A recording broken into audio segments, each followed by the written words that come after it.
Actualizamos las noticias de salud aquí en Directo América de France 24 y ya está Mar Romero lista en el estudio. Mar, bienvenida. Gracias, Rosa, buenos días. Y felicitaciones por la parte que te toca también en este aniversario y 2 años siendo cronista de salud en este programa. Eso iba a decir, 6 de France 24, 2 con un programa de salud aquí cada mañana, como siempre. Pues hoy empezamos esta crónica, Mar, hablando de la actualización de las cifras del cólera de la Organización Mundial de la Salud.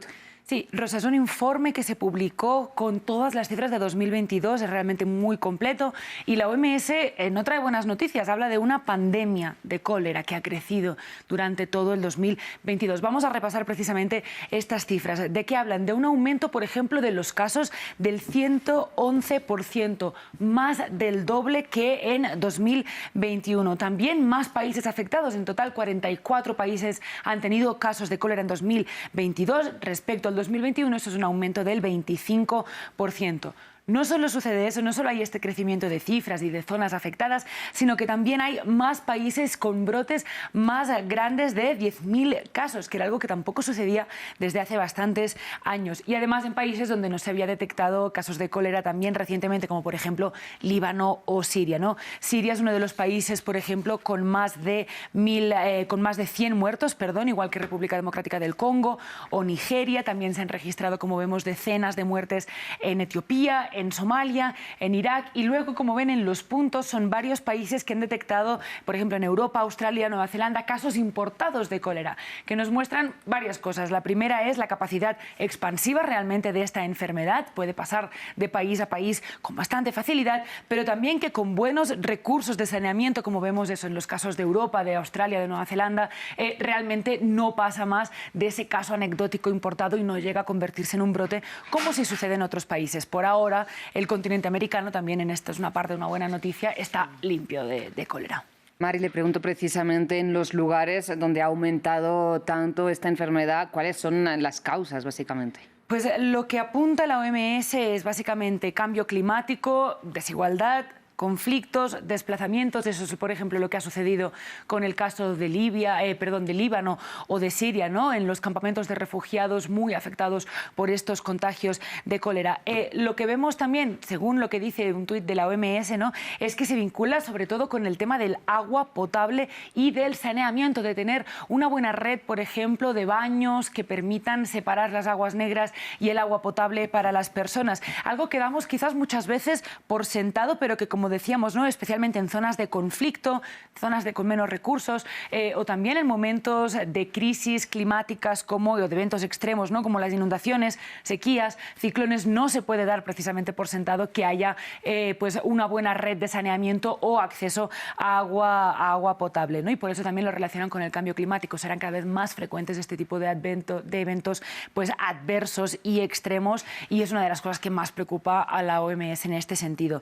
Otra cosa importante es que desde octubre de 2022 las vacunas, que normalmente eran de 2 dosis, se redujeron a solo 1 dosis, precisamente porque hay una escasez de vacunas contra el cólera, y para poder tratar de llegar a todos los brotes que estaban sucediendo, lo que pasó fue que se recomendó que se diera solo 1 dosis. El balance es que parece que ha ido bien para contener pues las emergencias más concretas, pero no habla nada bien de lo preparados, ¿no?, que estamos, o de lo poco preparados que estamos para hacer frente a este tipo de enfermedades, ¿no? Se está implementando, la OMS dice, más inversión para tratar de tener, por supuesto, ¿no?, como más recursos en este sentido, pero no dará frutos hasta los próximos 2 o 3 años. Bueno, pues estaremos pendientes de estos frutos, Mar. Le pido, por otro lado, un brote de botulismo que tiene lugar en Francia. ¿Qué hay de eso?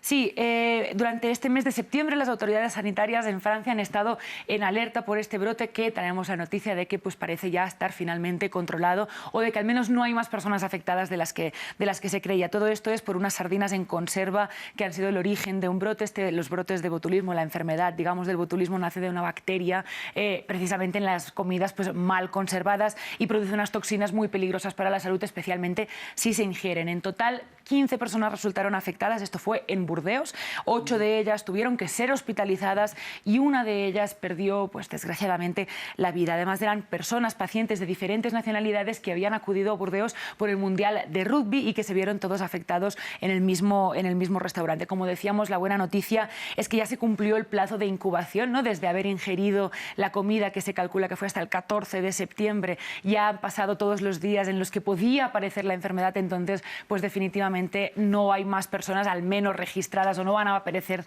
nuevos casos, porque además el botulismo no se contagia de persona a persona.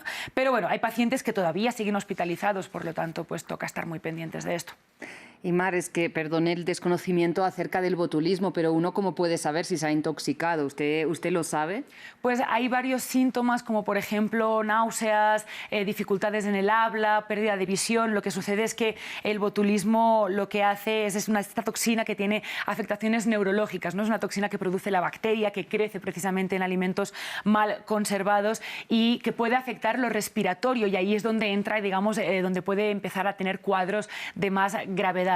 Es importante lo que planteas, porque esta enfermedad, aunque por suerte es con una incidencia muy baja, son muy poco frecuentes este tipo de brotes, la mortalidad puede llegar al 5 o 10%, ¿no? Si entramos en estos cuadros graves en los que se afectan funciones motoras o de respiración claves para la vida, ¿no? Y ahí es muy importante la rapidez de la respuesta en este tipo de brotes, la investigación epidemiológica. Por ejemplo, en este caso del restaurante a la que se vieron los primeros síntomas en estas personas, se hizo un rastreo de los tiquetes de compra y de restaurantes de las personas que habían estado afectadas para encontrar el punto común, que terminó siendo unas sardinas de este restaurante, y así poder rastrear también a todas las personas que podrían haber estado afectados, ¿no? En ese sentido, pues felicitar también las autoridades de la rápida respuesta que tuvo, que probablemente ha hecho que también no sea más grave. Claro, claro, qué importante una red fuerte de salud pública en este caso, ¿no, Mar? Muchísimas gracias por esta crónica, como siempre. Volvemos mañana.